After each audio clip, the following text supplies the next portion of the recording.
राजनीति विज्ञान विषय के अंतर्गत एक महत्वपूर्ण पेपर है तुलनात्मक राजनीति यानी कंपैरेटिव पॉलिटिक्स का। यह पेपर ग्रेजुएशन और पोस्ट ग्रेजुएशन यानी बीए और एमए में भी शामिल किया गया है, नेट में भी शामिल किया गया है, अन्य प्रतियोगी परीक्षाओं में भी राजनीति विज्ञान के विषय के अंतर्गत तुलनात्मक राजनीति का पेपर महत्वपूर्ण रूप से शामिल किया गया है। तो आज से हम एक नई लेक्चर सीरीज जो शुरू कर रहे हैं, इसमें प्रत्येक दिन तुलनात्मक राजनीति के बारे में एक नए अध्याय पर हम चर्चा करेंगे।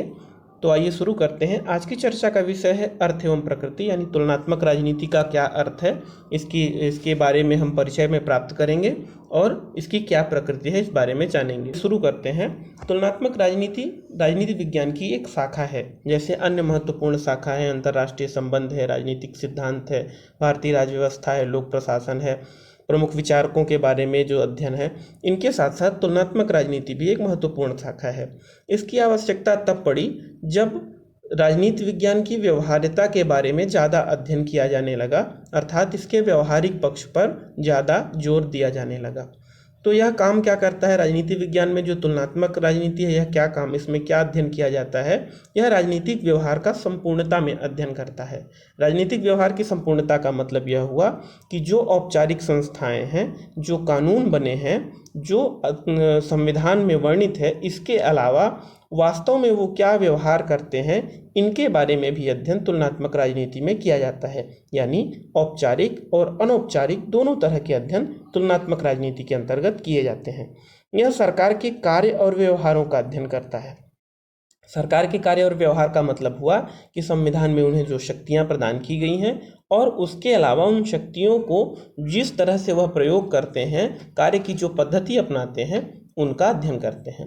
इनका केवल अध्ययन तक ही सीमित नहीं है। तुलनात्मक राजनीति का क्षेत्र तुलना तक जाता है। इसका मतलब कि दो तरह की अलग अलग व्यवस्थाओं का अध्ययन करके उनमें तुलना करना और तुलना करने के बाद किसी एक निष्कर्ष तक पहुंचना, जिससे कि आगे के राजनीतिक सिद्धांत बनाए जा सके या पूर्व में प्रचलित राजनीतिक सिद्धांतों को सुधार किया जा सके या राजनीतिक सिद्धांतों को पुनः से प्रमाणित किया जा सके। इसे उदाहरण के तौर पे हम देख सकते हैं कि दो राजनीतिक व्यवस्थाओं की तुलना से किस तरह से लाभ हो सकता है। जैसे अगर लोकतंत्र यह माना जाए एक राजनीतिक सिद्धांत के रूप में कि लोकतंत्र जनहित का परिचायक है, तो ऐसी स्थिति में हमें उन देशों के राजनीतिक व्यवस्थाओं की तुलना करनी होगी जहां पर लोकतंत्र है और जहां पर लोकतंत्र नहीं है। ऐसी स्थिति में लोकतंत्र वाले देश जैसे भारत या फिर लोकतंत्र जहां पर नहीं है, ऐसे देशों के राजनीतिक व्यवस्था और जनहित की तुलना करने पर हमें यह ज्ञात होगा कि क्या लोकतंत्र की स्थापना से महत्वपूर्ण परिवर्तन आ जाता है, वह कौन से परिवर्तन है जो आ जाते हैं, और जनहित की स्थापना या जनता का कल्याण, यह किस तरह की व्यवस्था में, लोकतंत्र में या गैर लोकतंत्री शासन में, तो किस व्यवस्था में ज़्यादा अच्छी तरह से जनता का कल्याण किया जा सकता है। जब हम दो शासन व्यवस्थाओं की तुलना करेंगे, उनके कार्य और व्यवहारों की तुलना करेंगे, तब हमें पता चलेगा वास्तव में कौन सी शासन व्यवस्था अधिक अच्छी है। तो इस तरह से तुलना का उद्देश्य है कि पुरानी किसी सिद्धांत का फिर से या तो पुष्टि करना या उस सिद्धांत में सुधार करना अथवा नए सिद्धांत का निर्माण करना। यह सरकार के कार्य पर पड़ने वाले प्रभाव और प्रक्रियाओं का भी अध्ययन करता है। केवल कानूनी भाषा में जो लिखा गया है, जो संविधान का भाग है, केवल उसका अध्ययन नहीं करता, बल्कि सरकार के कार्य और प्रक्रियाओं का भी अध्ययन करता है। उन सभी चीज़ों का अध्ययन करता है जिससे कि शासन और शासन की प्रक्रिया संचालित होती है, प्रभावित होती है। जैसे कुछ गैर सरकारी तत्व हैं जिनका उल्लेख संविधान में तो नहीं है, किंतु वह सरकार की प्रक्रियाओं को प्रभावित करते हैं। जैसे गैर सरकारी संगठन है, सामाजिक संस्थाएं हैं, समाज में जाति है, धर्म है, अथवा गैर राज्यीय तत्व हैं या राज्य विरोधी तत्व हैं, जैसे आतंकवादी संगठन है, नक्सलवादी संगठन है। तो यह सब संविधान में या औपचारिक कानून में इनका वर्णन नहीं है, इसके बाद भी यह सरकार के कार्य और प्रक्रियाओं को प्रभावित करते हैं। तो तुलनात्मक राजनीति में इन सारी चीज़ों को भी अध्ययन किया जाता है। तुलनात्मक राजनीति में नई विधि के या विधि के नए सिद्धांतों का निर्माण किया जाता है। इसके बारे में हमने चर्चा की कि हम यह जानने का प्रयास करते हैं, दो व्यवस्थाओं की तुलना करके, राजनीतिक व्यवस्थाओं की तुलना करके यह जानने का प्रयास करते हैं कि कौन से नियम कानून अपना अस्तित्व खो चुके हैं या अप्रासंगिक हो गए हैं, उन्हें हटा दिया जाए, अथवा कौन से नियम कानून नए आवश्यक हैं, उन्हें नए कानूनों को जोड़ दिया जाए। इसके अलावा विभिन्न राजनीतिक व्यवस्थाओं का तुलनात्मक अध्ययन भी तुलनात्मक राजनीति का भाग है।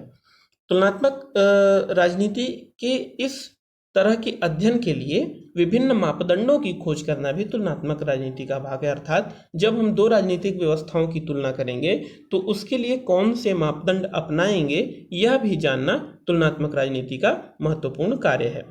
तो इस तरह से अगर हम तुलनात्मक राजनीति को परिभाषित करें तो यहाँ पर एडवर्ड ए फ्रीमैन की परिभाषा मैंने ली है। मैंने बहुत ज़्यादा परिभाषाओं को यहाँ पर इस लेक्चर के दौरान शामिल नहीं किया है, क्योंकि वह आपको किताबों में आसानी से मिल जाएंगी।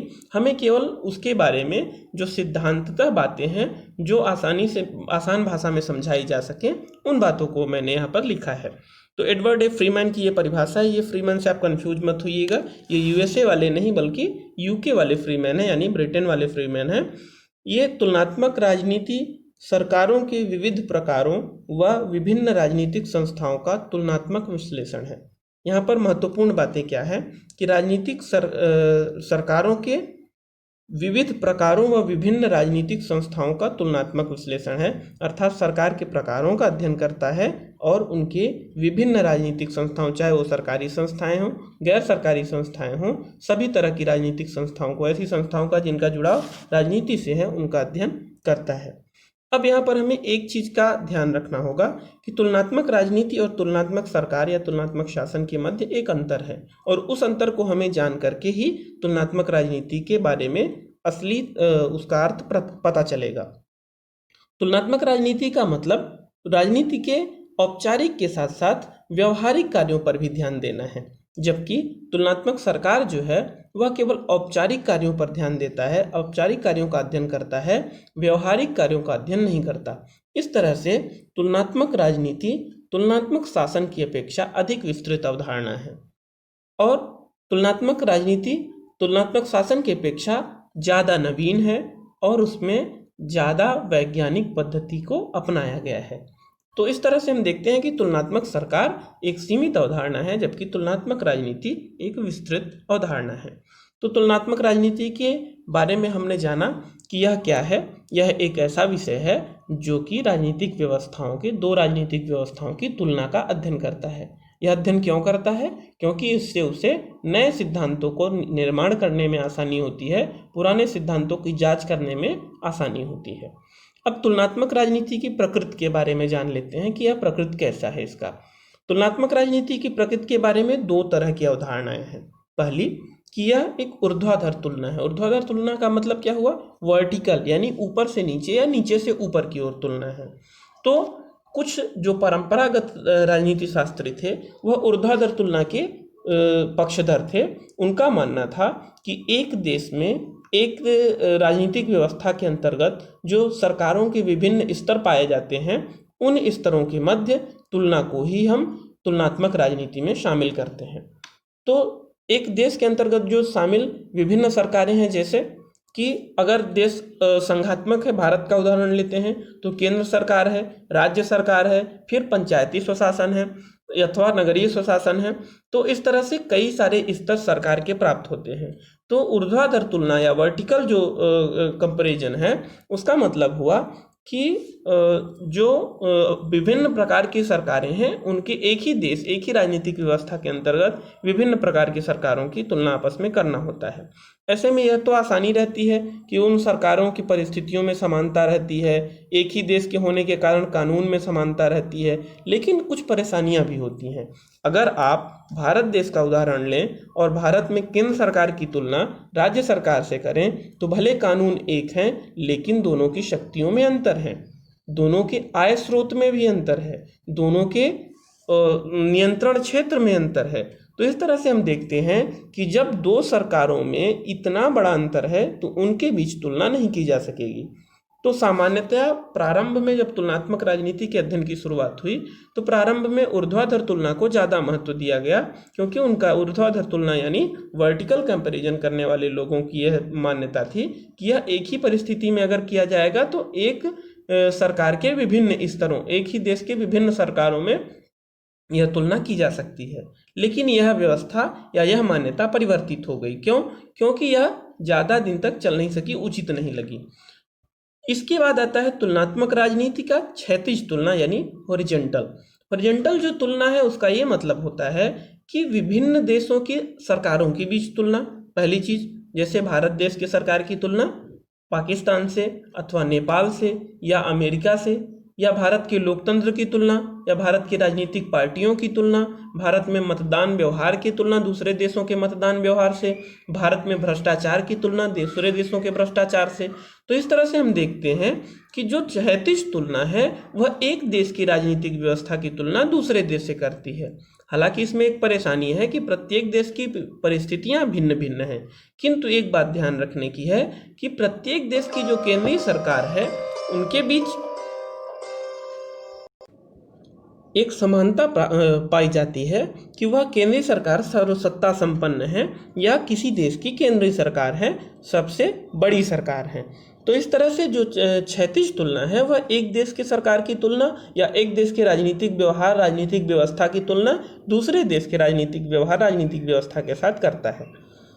एक दूसरी तरह की तुलना होती है कि एक ही देश के विभिन्न समय में किए जाने वाले सरकारों की तुलना या विभिन्न समय में स्थापित व्यवस्था की तुलना। जैसे अगर भारत का उदाहरण लें तो भारत में ऐतिहासिक आधार पर इसे बांट सकते हैं कि प्राचीन काल में भारत में सरकार की क्या अवस्था थी, फिर मध्यकाल में क्या अवस्था थी और वर्तमान काल में या आधुनिक काल में क्या अवस्था रही है।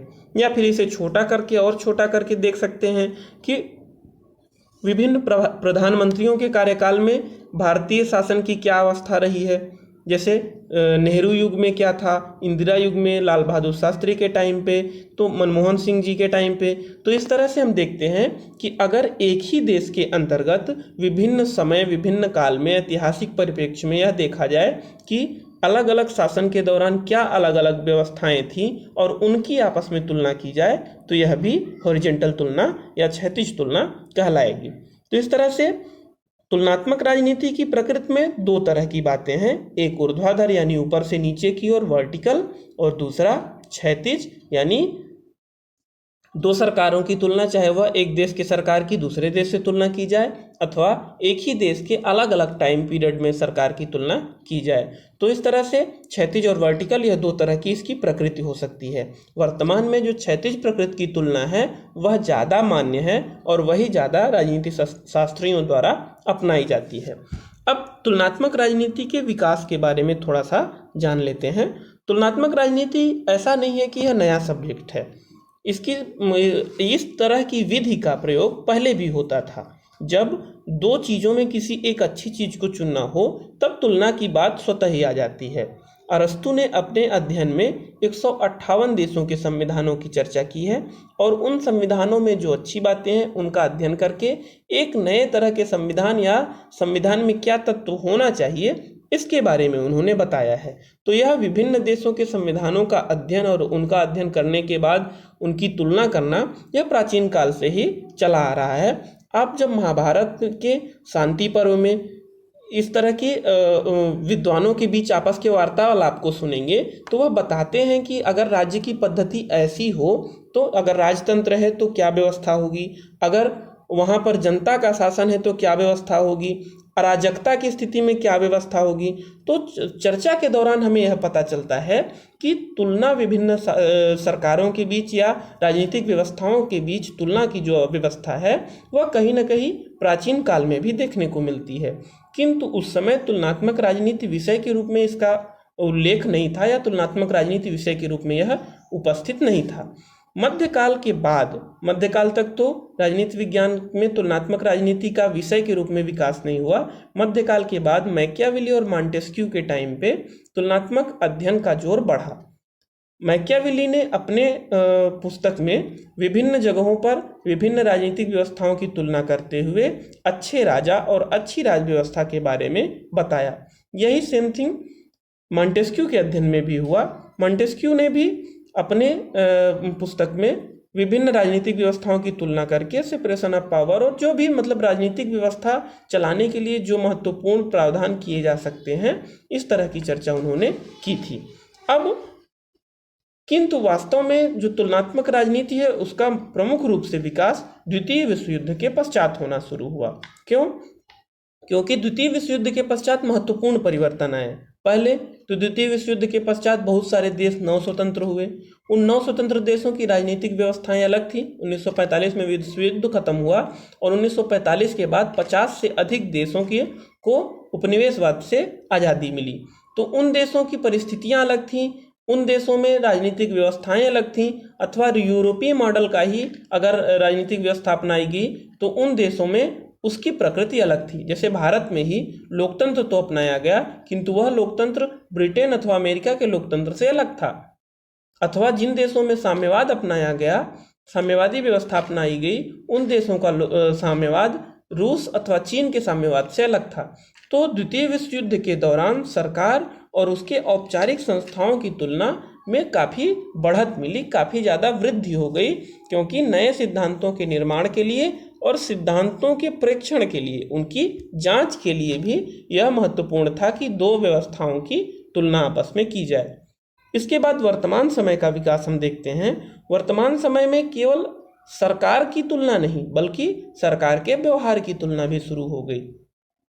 प्रारंभ में जब द्वितीय विश्व युद्ध समाप्त होता है, उसके बाद तुलनात्मक राजनीति में केवल राजनीतिक संस्थाओं के औपचारिक रूप का वर्णन या उनका औपचारिक तुलना की जाती थी, किंतु वर्तमान में उनके अनौपचारिक रूप का, उनके अनौपचारिक कार्यों एवं व्यवहारों का भी अध्ययन तुलना की जाने लगी। तो इस तरह से उन संगठनों के व्यवहार का, उन संगठनों पर पड़ने वाले प्रभावों का राजनीतिक व्यवस्था में आपस की तुलना में इनका भी उपयोग किया जाने लगा। तो तुलनात्मक राजनीति के जो प्रारंभिक स्वरूप हैं वह प्राचीन काल से देखने को मिलते हैं, किंतु वर्तमान में उसका विकसित रूप प्राप्त होता है। अब तुलनात्मक राजनीति का अध्ययन हमें क्यों करना चाहिए, इसकी आवश्यकता क्यों है या उपयोगिता क्या है या इसका क्या महत्व है, इस बारे में भी चर्चा कर लेते हैं। तुलनात्मक राजनीति से कुछ बातें जो पहले की व्यवस्था में या पहले के विषयों में कमी रह गई थी, उसी कमी को पूरा करने के लिए तुलनात्मक राजनीति विषय का आगमन होता है। क्या कमी रह गई थी? पहला तो है कि इसके पूर्व का जो अध्ययन है वह अधिक औपचारिक था। तुलनात्मक राजनीति के अध्ययन के पहले जो राजनीति शास्त्रियों द्वारा अध्ययन किए जाते थे वह अत्यधिक औपचारिक थे। उनमें केवल शासन व्यवस्था के औपचारिक रूप को मान्यता दी जाती थी। उनके अनौपचारिक रूप यानी व्यवहार, कार्य एवं ऐसी बातें जो कि संविधान में उल्लेखित नहीं है, उन पर कोई चर्चा नहीं की जाती थी। दूसरा, वैज्ञानिकता की कमी थी, अर्थात जो सिद्धांत निकालने की पद्धति थी वह दर्शन आधारित थी, वह वैज्ञानिक या शोध आधारित नहीं थी। दर्शन आधारित का मतलब कि जो भी नए सिद्धांत निर्माण किए जाते थे, सिद्धांत दिए जाते थे, उन सिद्धांतों के लिए चिंतन को आधार बनाया जाता था। उसकी कहीं भी जांच करना या उसे व्यवहार रूप में लागू करके, तुलना करके अथवा उसे खोज करके लाने की आवश्यकता नहीं समझी जाती थी। तो यह भी उस समय की महत्वपूर्ण परेशानी थी। अगला कारण है सिद्धांत निर्माण और निष्कर्ष निकालने में कठिनाई। जब दो व्यवस्थाओं की आपस में तुलना नहीं की जाती थी तो उसमें नई व्यवस्था में या नए सिद्धांतों में क्या नयापन होना चाहिए, इसमें भी महत्वपूर्ण परेशानी हुआ करती थी। इसके अलावा जब द्वितीय विश्व युद्ध समाप्त हुआ तब परंपरागत राजनीतिक अध्ययन की कमियों का भी उजागर हुआ। जैसे द्वितीय विश्व युद्ध के दौरान जो हिंसा, जो रक्तपात हुआ, राज्य की व्यवस्थाएं हिंसा को रोकने में सक्षम नहीं थी, शांति स्थापित करने में सक्षम नहीं थी। तो इन घटनाओं ने इस बात को जन्म दिया कि कहीं ना कहीं हमारे राजनीतिक चिंतन में या राजनीतिक चिंतन की व्यवस्था में कहीं ना कहीं कोई खोट है और इसलिए हमें पुनः से नए तरीके से चिंतन करने की आवश्यकता है। तुलनात्मक राजनीति के लिए यह भी महत्वपूर्ण, इस विषय के उदय का यह भी महत्वपूर्ण कारण है कि तुलनात्मक राजनीति के उदय का यह भी महत्वपूर्ण कारण है कि द्वितीय विश्व युद्ध के पश्चात नए राष्ट्रों का उदय हुआ। नए राष्ट्रों का उदय जो उपनिवेश थे पहले ब्रिटेन के अथवा फ्रांस के अथवा पुर्तगाल के, तो इन देश उपनिवेशों को आज़ादी मिली और नए देश के रूप में संगठित हुए। अब नए देशों की व्यवस्थाएं अलग थीं और उनकी तुलना यूरोपीय व्यवस्थाओं से करना अथवा उनके बारे में अध्ययन करना इसी बात ने तुलनात्मक राजनीति को जन्म दिया। यूरोपीय सरकारों का नए परिवेश में संचालन शुरू हुआ। यूरोपीय सरकार का नए परिवेश में संचालन कैसे? जिससे लोकतंत्र एक व्यवस्था है जो कि यूरोपीय और अमेरिकी राजनीतिक व्यवस्थाओं की महत्वपूर्ण विशेषता थी, किंतु इसे जब भारत या गैर पश्चिमी देशों में लागू किया गया, लैटिन अमेरिका में अथवा एशियाई देशों में, तो उसका स्वरूप अलग था, उसका परिवेश अलग था। तो इसलिए इनका अध्ययन तुलनात्मक राजनीति को बढ़ावा देता है। साम्यवाद का उदय भी उसी दौरान हुआ। साम्यवाद के उदय के दौरान बहुत सारे देशों ने साम्यवादी पद्धति को अपनाने के लिए प्रयास किया और बहुत सारे देशों में साम्यवादी शासन स्थापित भी हुआ। इसने भी महत्वपूर्ण योगदान किया तुलनात्मक राजनीति के अध्ययन को बढ़ाने में। इसके अलावा तुलनात्मक राजनीति में राजनीतिक व्यवहार को समझने में यह महत्वपूर्ण सहायक विषय है। और राजनीतिक व्यवहार को समझने के लिए इसके पहले जो परंपरागत अध्ययन होता था, उस अध्ययन के लिए यह राजनीतिक व्यवहार को समझना मुश्किल था। इसलिए तुलनात्मक राजनीति विषय महत्वपूर्ण रूप से थी। उपयुक्त शासन पद्धति की खोज करना भी तुलनात्मक राजनीति का एक महत्वपूर्ण कार्य था। इसका महत्वपूर्ण उपयोगिता है। विभिन्न शासन पद्धतियों, राजनीतिक संस्थाओं, व्यवहारों की तुलना करके उनकी कमियों को पता करना और उन्हें दूर करना, यह भी तुलनात्मक राजनीति का महत्वपूर्ण कार्य था।